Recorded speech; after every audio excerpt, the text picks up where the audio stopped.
Stand by. This is Whitetail Brief, tactical deer hunting insights in 20 minutes or less. What's up, everyone? I'm your host, Aaron Hepler. Let's cut the fluff, hit the tactics, and get you closer to your next whitetail.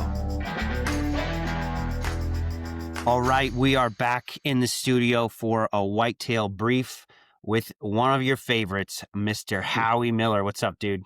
What's happening, buddy? You're live in the field. Like, look at that scenery am. behind you. You know, this is good stuff. Yeah. This is going to come out this week too, October 30th. So Okay. we were just talking. We were kind of talking shop, and I'm like, hey, wait. Let's record this. I was just telling you that, you know, I hunted up high yesterday in one of my better areas, and we're both noticing that a lot of stuff isn't happening at a high elevation. And right then, you were about to tell me all kinds of good stuff. I'm like, wait, let's do it. Yeah. Because I did the same. I went up. I was actually in the spot where I killed my buck last year on the 26th. So I was one day early. Yeah. And it was Deadville. There's a scrape there, and I checked it. Leaves are still in it. Pulled the card.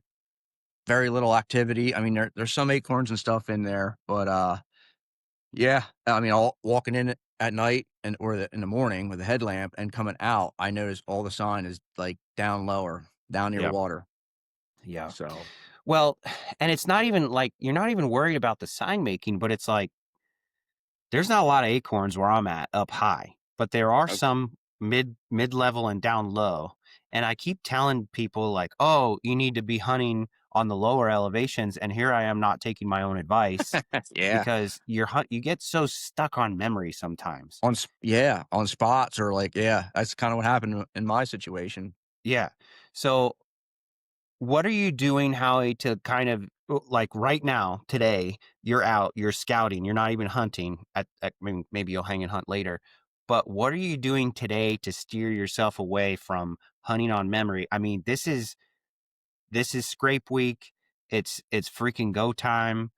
This is the last week in October is my favorite, bar none. Yeah. For whitetails. It's becoming mine too. So what I've been noticing, these deer are hammering the greens yet because we haven't had a hard frost. I think they're adjusting to the pressure. They're eating grass all night and they're laying low, chewing their cud all day and waiting it out because of the pressure. What I'm doing now, I'm trying to find thicket near water, out of pressure. I'm trying to find a good scrape right off that so I can set up and hunt it. And if I could find that this afternoon, I'm probably going to spend a day or two on it. Yeah. So we'll see.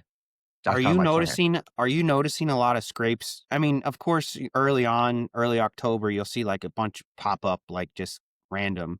Are you seeing a lot of scrapes getting hammered though right now? No, actually not. I mean, so last Sunday when I went out to pull a card, I was walking down like a logging trail, and you know, had like those secondary scrapes or whatever. Or like looked like a young buck come out and just hit almost every branch every like 50 yards. But some of them were opened up, some were getting hit pretty good. I noticed one, the buck had to stand up on his back legs to be able to reach the branches because they were way up, which that kind of intrigued me a little bit. But other than that, I mean, the usual scrapes that I kind of had good luck with seem to be kind of dried up. But again, they're a little on the higher side and there's been no water. So that's why I'm going to drop down lower here and try and find something huntable near the water and near thick, because like I said, I think these deer are hunkered down in the thick stuff. Yeah, they don't seem to be doing their they're not on their travel cruising patterns yet. No, I mean, it's been warm. We're finally getting, like you said, cooler temps in the morning, but you know, the pressure was rising these last couple mornings. I thought it was going to be good. It's not spiking high, but it's gradual, and I thought that'd be enough to get them moving. But maybe with the pressure, they're not. So, and hopefully I could find some acorns in the stick stuff too. That would be like a multiplier. But you know, if I don't see anything tonight, I might scout again tomorrow, because I got all week and I don't want to just sit for nothing. Yeah. You know,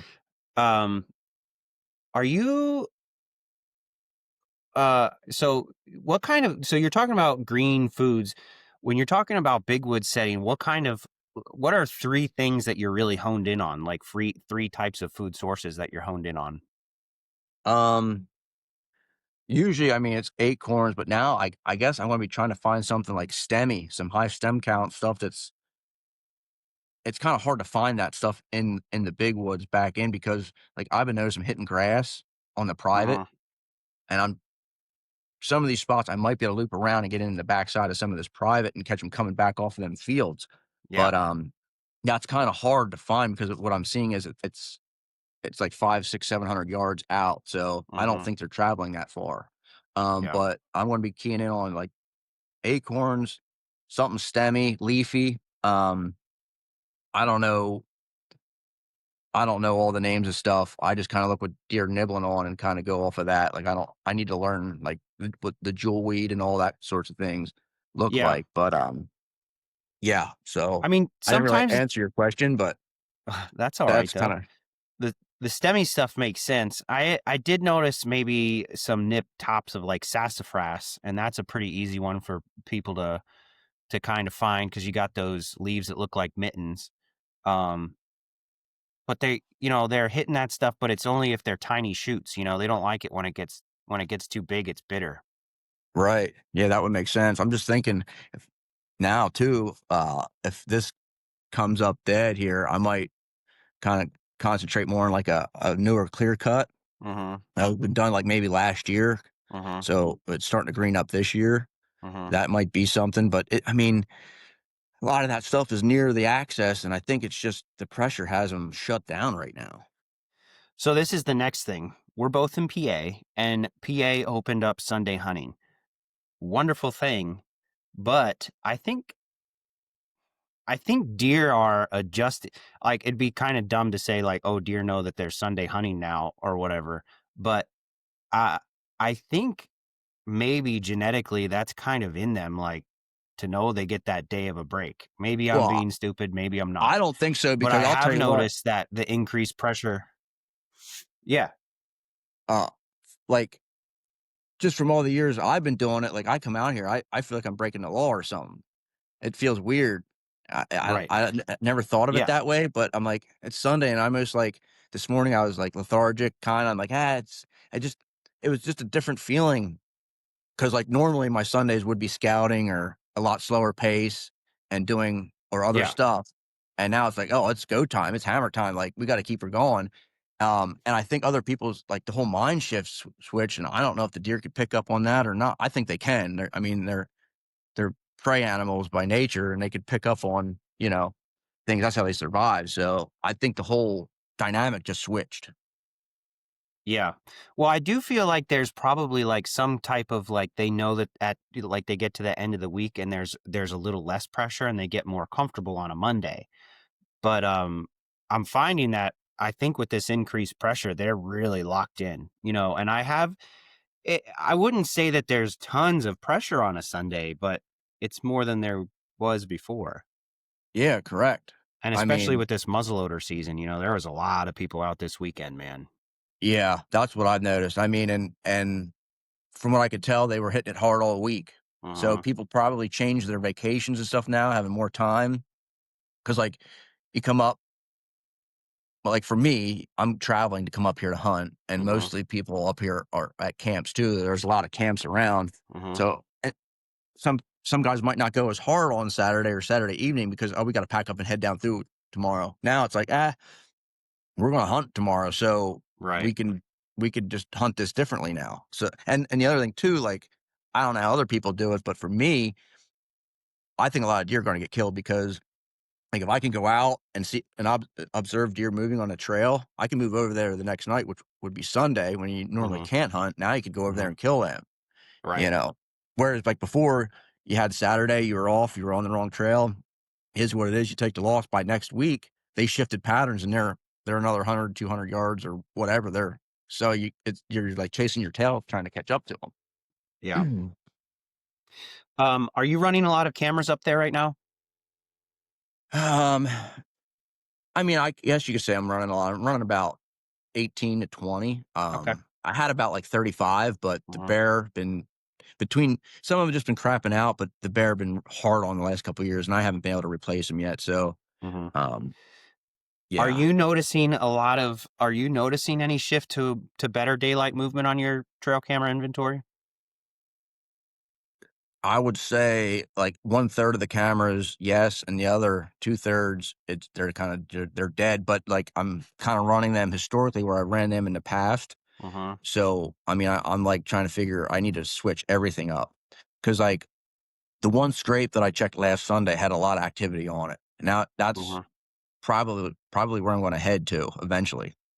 Yeah. But yeah, it's just everything's just kind of a little off this year. Yeah. Well, this is what I think. We got some bad weather coming like Thursday-ish. Not terrible, but like some rainy, kind of dreary kind of looking stuff coming.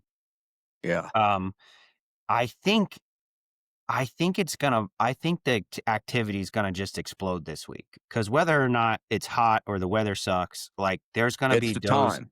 right? There's gonna be does coming in. So, how do you think, predictability wise, how do you think your week is gonna progress? And will you hunt these lower stuff kind of like early in the week and then shift as you think you're gonna start to see deer changing their patterns like even midweek, and you're gonna have to shift along with that? Well, my buddy just sent me a picture from last night of a buck breeding a doe. Uh-huh. So yeah, I mean, and I think it this time of year it's going to turn on like a light switch. You just got Yeah. to be out here when it happens. Put your time in. I have to. I'm basically going to go off of observation, what I'm seeing or what I'm not seeing. I don't know what's going to happen. I do have that weather front coming in. Pressure's going to keep rising until like Wednesday. Uh-huh. Kinda 9:30ish. I think it's gonna start dropping off again. So, I think they might shut down, but I think after that rain, I think it's gonna be balls to the wall. But Yeah. I could be wrong because 'cause I've been wrong with everything so far, but I think it's gonna blow open. I think the floodgates are gonna open up here any day. So Yeah. I mean, Yeah. like most years, we have a little bit of a trickle effect, like it starts getting good right around like the 22nd, 23rd of October. And then you have it go into like November 2nd, 3rd, 4th, where it's just like a trickle and you get some good movement almost every day. I think this year it's going to be like, bam, 2 or 3 days of really, really good hunting. And then kind of just like your normal, like lockdown, maybe like 9th through the 15th, and then you're going to get those bucks that are cruising pretty good after that. I mean, right now, I think we're on like a red moon phase, Uh-huh. which I don't really, like, rely on that, but Uh-huh. it's kinda Uh-huh. something I've been paying more and more attention to over the years. Yeah, I don't know. I'm just excited. I think something's gonna happen here any day. Yeah. Well, here's the thing. I'm not really a moon believer, but when you have like our weather has been very stable, like 55 to 60 at the high temps and like 37 to 45 in your Just, low like, temps. stagnant. Yeah. Yeah. All the same pressures, everything's the same. And then we're getting some days like every other day is like 15-mile-an-hour wind with 30-mile-an-hour gusts, right? And I think when you look at that, when you have this stagnant weather, then maybe you can factor in the moon being important to your hunting strategy because it's like everything else is the same. So what's different, Except for that. That's the only yeah. you That's a know? good point. I like it. So I don't know. And it's hard. It like when you get into the moon, man, I don't know. What are you learning from that? I mean, it can be pretty complicated because you're looking at overhead, underfoot, best feeding Yeah. times, that kind of thing. What's important to you if you're looking at the moon? I mean, I'm pretty much relying on those overhead and underfoot times, and it's just another thing, like, a multiplier. I won't base on, like, not going hunting because of it or whatever, but I think it's something that can help. Yeah. I just think I think we're like one good hard frost. We need one good hard frost here, and that's gonna like if Yeah. you're out that morning, you're gonna hit it good. Yeah. Yeah. I agree. So one thing that I noticed about myself hunting this year is I'm like, why can't I find deer? Okay, I've had some okay sits. I killed a doe early, and I've had a lot of bad sits, right? And I'm forgetting, like, hey, man, you're forgetting some fundamentals here. Like, you know where these deer generally bed, but now what's their focus up here? There's nothing here. Like, we just talked about food, we talked about water, and you sometimes forget when you get the paralysis by analysis thing, but you forget, like, hey, if they're bedding a little bit lower and their food's even lower, where do you got to hunt in between? So how often are you using the self-check and be like, hey, man, take a step back. I need to remember my fundamentals here.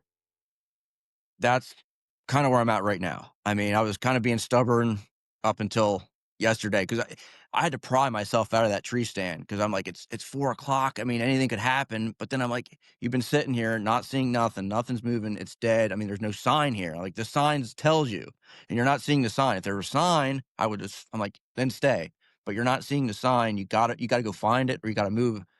And I'm like, you know, that was in the back of my mind about scouting more than you hunt. And like, I'm just kind of come up here poking and hoping. And like, that don't usually work out. Not up here. So yeah, I've been really having like a transition here lately, I guess you could call it. Yeah. I'm right there with you, buddy. But I think we're going to get into it this week. And then, you need to kill your buck. And did you get your pheasant license? I did not, but I can. You might have to get that, and then you kill a buck this week. Then we'll go out. We'll go out bird hunting. All right, let's do it. Because I just seen a couple on my way in here. I'm like, oh man, because I'm like, there's guys small game hunting that coming out when I was going in. I'm like, yep, that's what I should be doing. Oh, dude, I went out yesterday. It was the opener. I hunted deer in the morning. It sucked. Checked a couple cameras, and I was like, you know what? I'm going bird hunting this evening. Took the dog out. Six flushes, couple points. Oh man, had a blast. But freaking good time.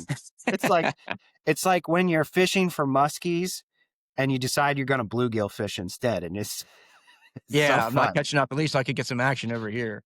Hell yeah. Yeah. All right, dude. Well, this has been InCamp Whitetail Brief. We talked on some early season food mattering during scrape week. We talked about scrape week. We talked about getting back to your fundamentals. We talked about the importance of in-season scouting, and we talked about how Howie Miller is going to kill a giant in the next 3 days.